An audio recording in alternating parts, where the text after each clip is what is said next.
নমস্কার, আমি জ্যোতিষশাস্ত্রী শ্রী সনাতন বলছি। আজকে আপনাদের বলবো নক্ষত্র কারকতা সম্বন্ধে। এখানে মেষ রাশিতে অবস্থান করছে 3টে নক্ষত্র: অশ্বিনী, ভরণী, কৃত্তিকা। আজকে আপনাদের জানাবো এই কৃত্তিকা নক্ষত্র সম্বন্ধে। কৃত্তিকা নক্ষত্র হচ্ছে রবির নক্ষত্র।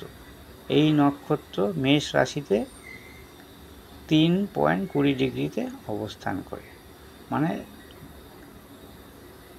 এই 26-40 থেকে 30 অবধি এই নক্ষত্রের অবস্থান। মানে এক একটা রাশিচক্রে 30 ডিগ্রি করে থাকে এবং 3টে করে নক্ষত্র অবস্থান করে। এই কৃত্তিকার অবস্থান হচ্ছে 26-40 থেকে 30 ডিগ্রি অবধি, মানে কৃত্তিকা মান হচ্ছে 3.20 হচ্ছে মেষ রাশিতে।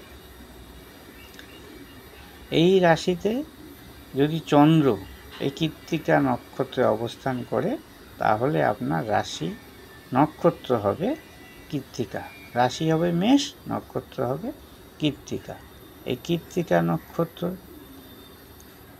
সম্বন্ধে আজকে বা কৃত্তিকা নক্ষত্রের কারকতা সম্বন্ধে আপনাদের বলবো। কৃত্তিকা নক্ষত্র হচ্ছে রবির নক্ষত্র। এই রাশির অধিপতি হচ্ছে মঙ্গল, আর হচ্ছে নক্ষত্রের অধিপতি হচ্ছে, এই যে কৃত্তিকা দেখতে পাচ্ছেন, নক্ষত্রের অধিপতি হচ্ছে আপনার রবি। দেবতা হচ্ছে অগ্নি। এই কৃত্তিকা নক্ষত্রের দেবতা অগ্নি। শরীরের অংশ হচ্ছে মাথা, চোখ, ব্রেন, দৃষ্টি।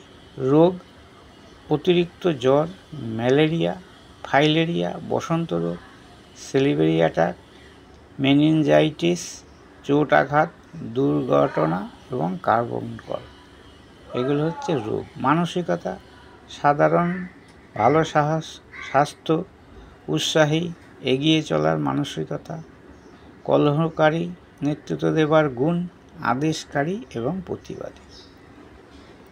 বৃত্তি: বৃত্তি বলতে কর্ম, এই জমি জায়গা, বাড়িঘর, মিলিটারি, পুলিশ, কারখানা, মেডিকেল সার্জন, কেমিক্যাল, লোহা ইস্পাত দ্রব্য, অস্ত্র শস্ত্র ইত্যাদি যুক্ত কর্মে এদের সাফল্য লাভ হয়। এই নক্ষত্র যারা জন্মগ্রহণ করে তাদের কারকতা আমি আপনাদের বললাম।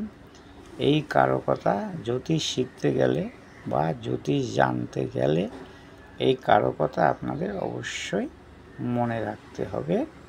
এবং এই কৃত্তিকা নক্ষত্র অবস্থানগত ফলও আপনাদের আমি বললাম।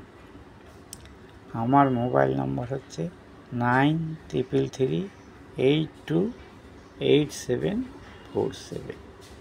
আমার সঙ্গে যোগাযোগ করতে হলে অবশ্যই এই নম্বরে যোগাযোগ করবেন। যারা জ্যোতিষ শিখতে বা জ্যোতিষ সম্বন্ধে জানতে ইচ্ছুক তারা অবশ্যই এই নম্বরে যোগাযোগ করবেন। যাদের জীবনের দৈনিক সমস্যা, সাংসারিক সমস্যা, অর্থনৈতিক সমস্যা, কর্মের সমস্যা, বৈবাহিক সমস্যা এবং যাবতীয় সমস্যা স্বল্প মূল্যে সমাধান করা হয়, গ্যারান্টিযুক্ত। যদি আপনাদের কোনো সমস্যা থাকে অবশ্যই আমার এই নম্বরে যোগাযোগ করবেন। আমার এই ভিডিওটা যদি আপনাদের ভালো লাগে অবশ্যই লাইক করবেন, শেয়ার করবেন, কমেন্ট করবেন, আমাকে ফলো করবেন এবং সাবস্ক্রাইব করবেন। নমস্কার।